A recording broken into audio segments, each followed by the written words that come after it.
12월 18일 목요일 이른 아침입니다. 오늘 말씀 일기 본문은 시편 124편과 125편입니다. 124편을 다음 세 단락으로 나누어 묵상하고자 합니다. 첫째는 1절 이하 5절 하나님의 도우심으로 그 백성이 보존됨. 둘째는 6절 7절입니다. 하나님을 찬송함. 셋째는 8절입니다. 창조자의 도와주심에 대한 신념. 본 시는 다윗의 시로 성전에 올라가는 노래입니다.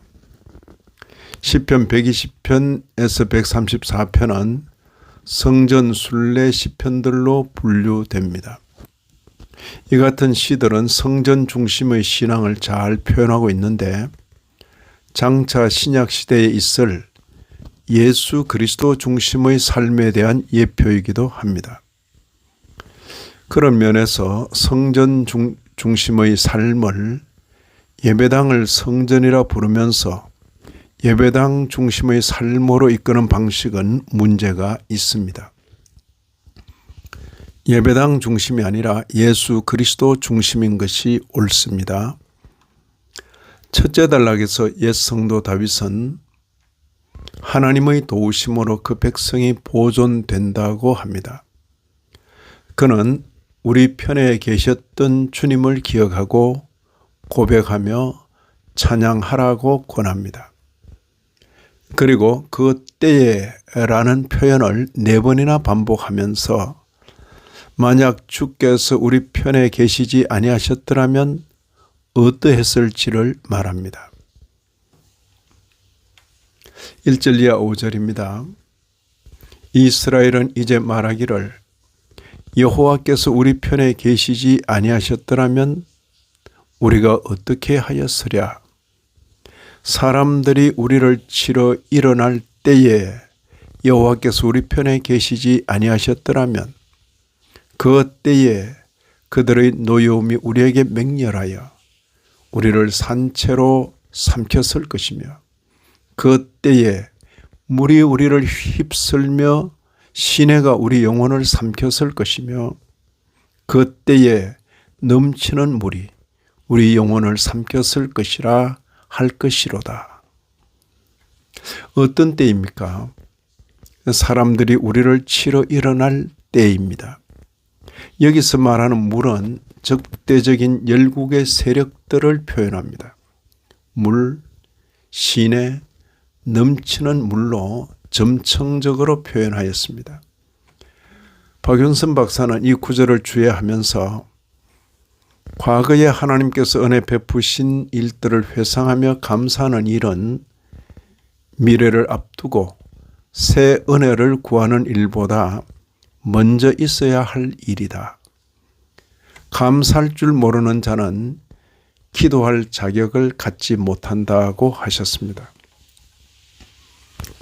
이처럼 여호와께서 그 편에 계신 이유는 그가 그들을 택하셨기 때문이며 이는 그들로 하여금 언약 백성으로서 여호와의 진리와 의를 굳게 지켜 살도록 하기 위함입니다.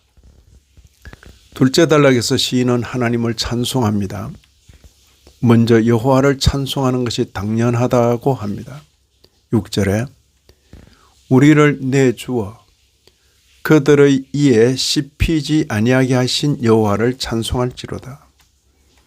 선민이 겪은 위기를 이렇게 표현합니다. 7절 보시면 우리의 영혼이 사냥꾼의 올무에서 벗어난 새같이 되었나니 올무가 끊어짐으로 우리가 벗어났도다.